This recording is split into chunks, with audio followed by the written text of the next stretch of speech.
House of Wolf, Part 5. Amalie ran. She wasn't as fit as her high school track days, but muscle memory and adrenaline propelled her ahead of her pursuer. She could hear the loud, guttural, blood-curdling growling behind her as she sped across the lawn.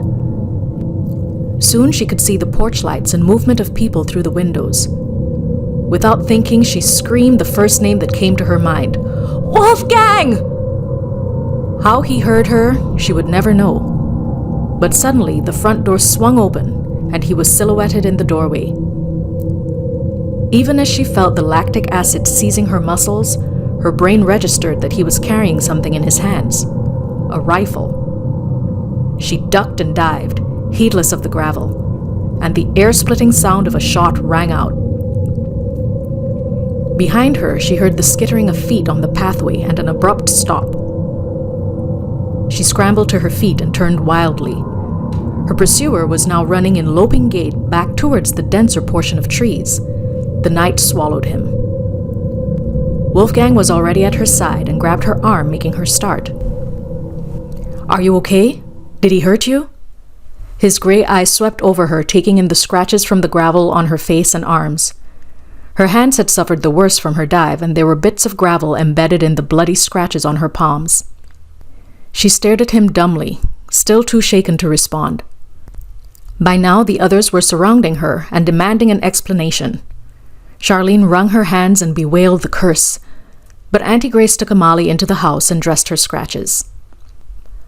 Amalie sat on the bed in her bedroom, still hearing her own heartbeat pounding in her ears. Auntie Grace went about her task of cleaning Amalie's scratches with a grim expression. "I was wrong. You should leave as soon as you can book a flight home," Auntie Grace said at last. For a moment, Amalie agreed full-heartedly. But as she calmed down, she found that anger was taking the place of fear. Why should she be chased from her ancestral home?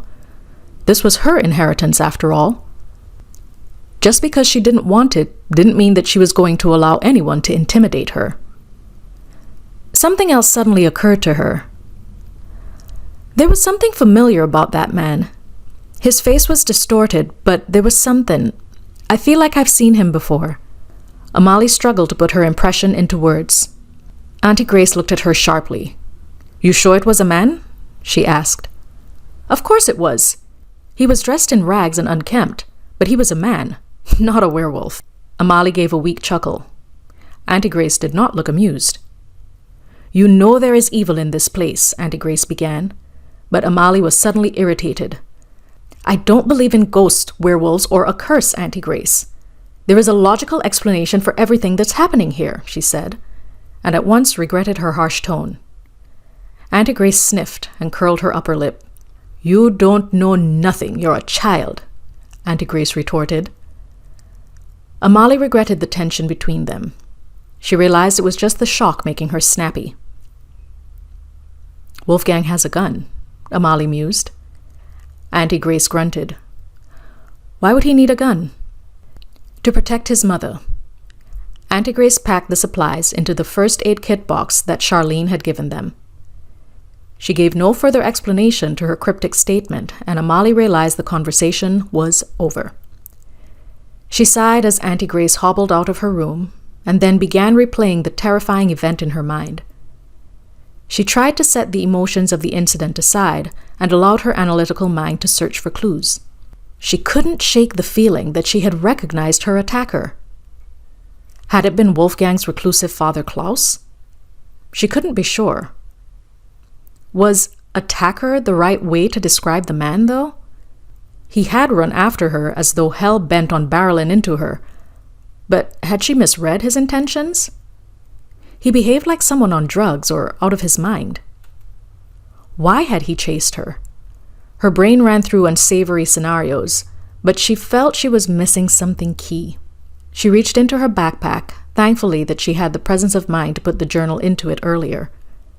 She held it in her hands. The answers were in here. At least she hoped so. Charlene had come in and fussed over her and also brought cocoa and digestive biscuits by way of comfort food. Amalie nibbled a biscuit and sipped the rich chocolate drink, feeling energy returning to her. She got under the covers, turned on the bedside table lamp, and glanced at the clock radio. It was only 8:15. She held the book in her hands, reluctant to open it. But Babette had only been 12 or 13 years old when she had been a slave, and lived through a strange and terrifying time. Her words and her strength were just what Amalie needed. But Babette's entries became shorter and more ominous. She wrote of increasing attacks on the slaves in the fields, and of the strange and horrifying noises that filled the house at night. Madame brings the children into her bed at night. I sleep under the bed as Mama told me.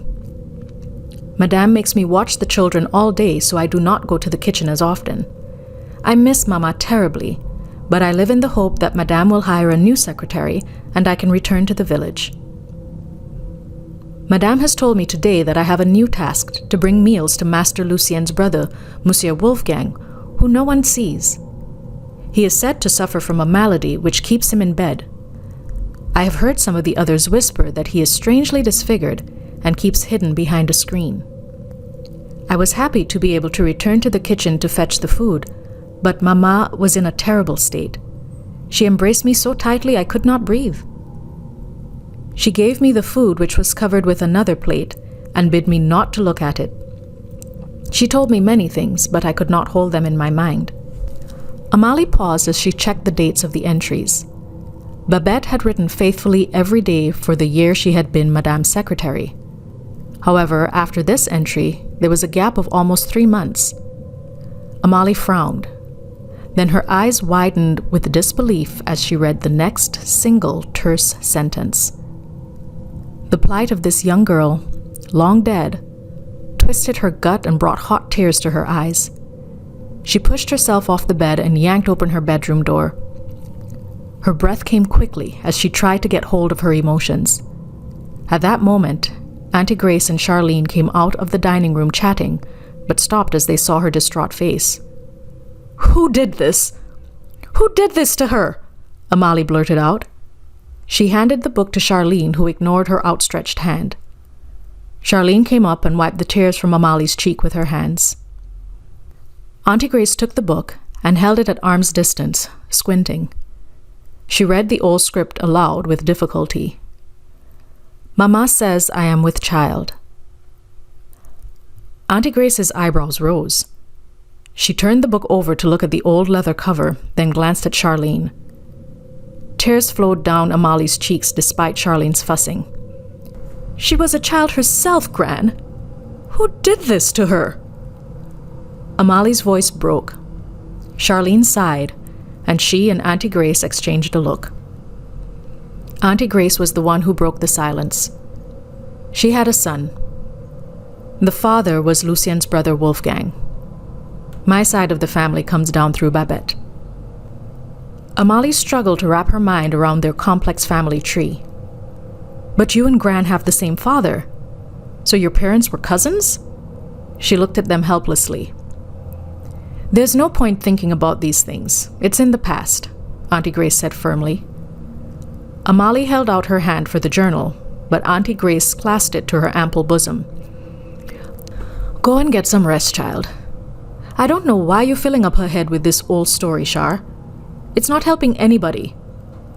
Auntie Grace walked past them with the journal firmly in hand. Amalie and Charlene watched her go. Charlene squeezed her hand. "You don't need it anymore. You know enough to find her. I believe in you," Charlene said. Amalie, heartsick and exhausted, stared at her. Then without a word, she turned and went back into her room and collapsed on the bed. She fell into a troubled doze where something vicious and relentless was chasing her through the house. In her dream, Wolfgang appeared, and once again, he had the rifle.